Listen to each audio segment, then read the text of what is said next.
Hello and welcome. I am Gimba Umar. Tonight, the President Muhammadu Buhari to inaugurate new cabinet on Wednesday. Governor Siraki Dixon takes governorship campaign to hometown of his major opposition, Timothy Silva. The Department of Petroleum Resources shuts down some petrol stations for hoarding petroleum products in Kwara State. And the Golden Eaglets of Nigeria battle Mali for their 5th World Cup title. And vote counting starts after landmark polls hold in Myanmar.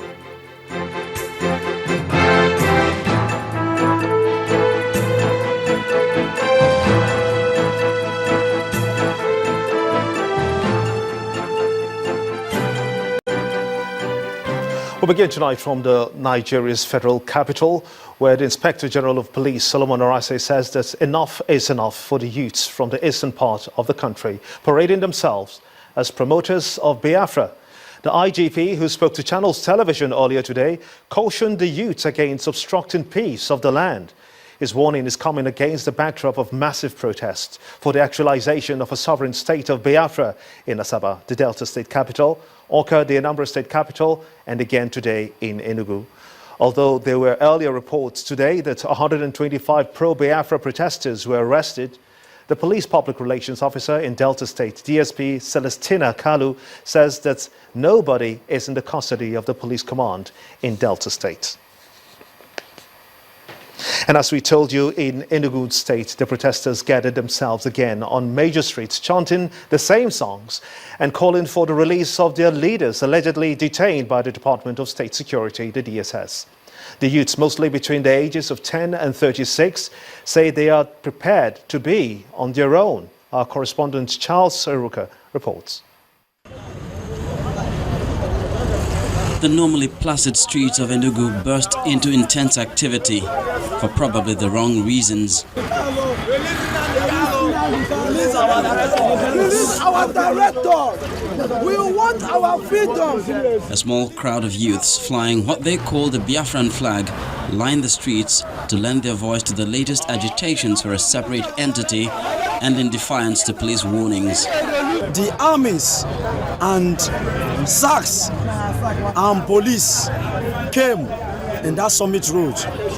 They shot tear gas at us, but we didn't run. They shot tear gas again and we didn't run. But when they look at it that we are gallant, that we are not afraid, they begin to shoot at us. And what we want to tell the Nigerian government is to release our leader. Because if they don't release our leader, we are telling you by the time we are going to do another mega protest. This one, you will know that this one is just a child's play. In response to the protesters' allegation that some of them were shot by security operatives, the Enugu State Police Command insists that the demonstrations have so far been peaceful and there's been no violence anywhere. All of a sudden, someone is seen, coming up, and in their large numbers.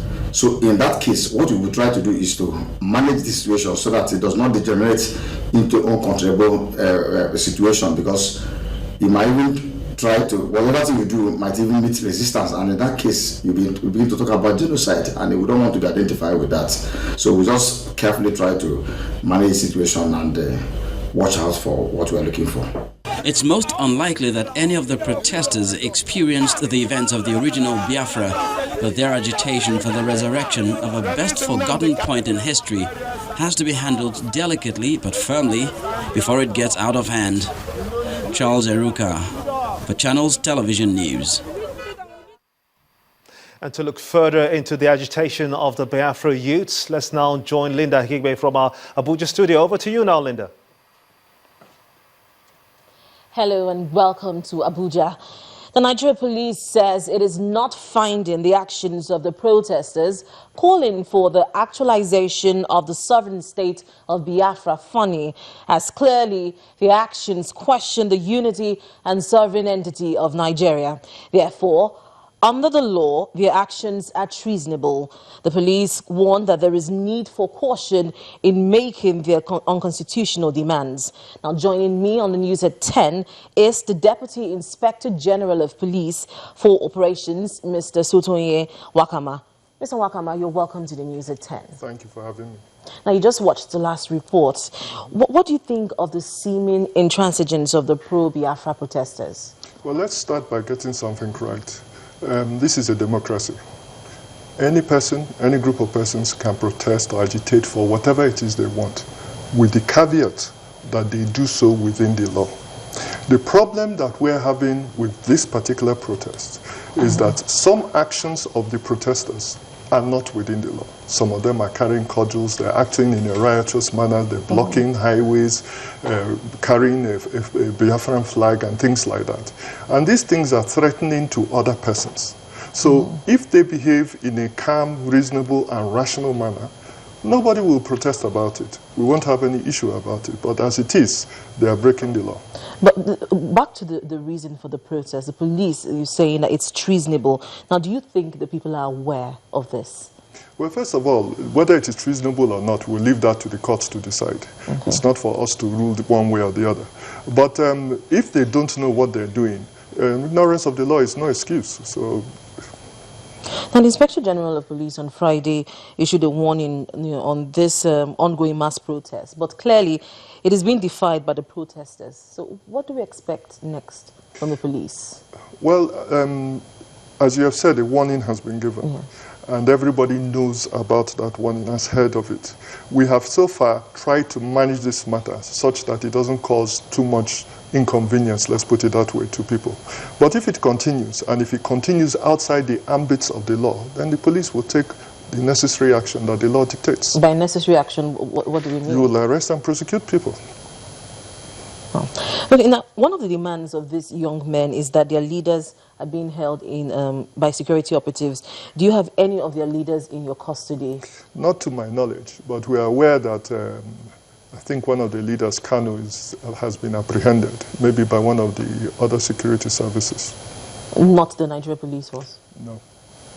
Now, what if they refuse to heed to the warnings of the Inspector General? What are your options? Well, our options are dictated by law. It's very simple. If you are breaking the law, then it's the duty of law enforcement, not just the police, other law enforcement agencies too, to apprehend those who are breaking the law, acquire evidence, and then prosecute them in court. Thank you very much, Mr. Tonye, for joining us on News at 10. Thank you. Now back to you, Gimba. Well, thanks indeed, Linda. With just about 2 weeks before the Kogi state governorship elections, the police in the state has summoned the youths of the two major political parties, that is, the People's Democratic Party, the PDP, and that of the All Progressives Congress, the APC. The Assistant Inspector General of Police in charge of Zone 8 Police Headquarters in Lokoja, Malam Tanko Lowell, is asking them not to allow themselves be used as political thugs or tools of violence in the forthcoming polls. The police boss says that the force will not allow anyone jeopardize the peace of the state during the exercise. These are youth leaders from various political parties in the state. They have converged here in the hall of the Zone 8 Police Headquarters for a meeting which is on the request of the AIG of Police in charge of Kogi, Kwara and Ekiti State. This meeting is aimed at partnering with the youth so as to prevent thuggery and minimizing crime in the state. In his remarks, Malam Tanko Lawal says the new policy direction, which is police community partnership, is the basis for the meeting. He explained that the police cannot succeed in the partnership without the youth.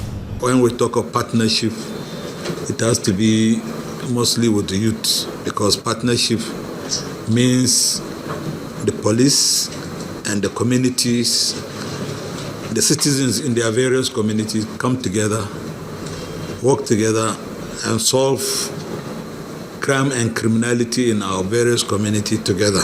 There is need for the police to partner with you so that you can own the police. You take part in securing your environment. Because, as we always said, security is everybody's business. Ahead of the governorship election, Malam Tanko also took time to warn youths who may have been financially induced to cause trouble to desist or face the wrath of the law.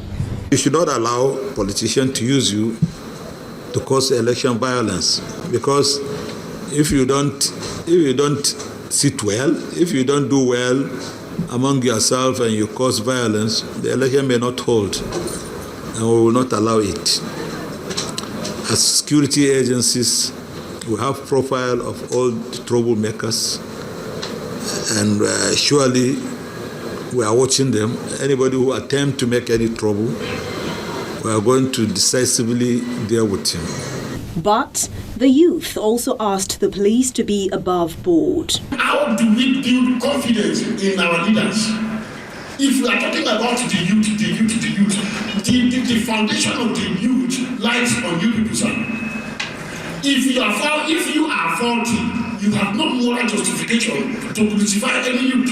This election is expected to be a deciding one that may usher in a new leadership in the state, and hopefully the APC and the PDP will conduct themselves well to allow for a peaceful conduct of the election. In part 2, after the break, Bayelsa and Kogi states prepare for governorship elections. Join us again.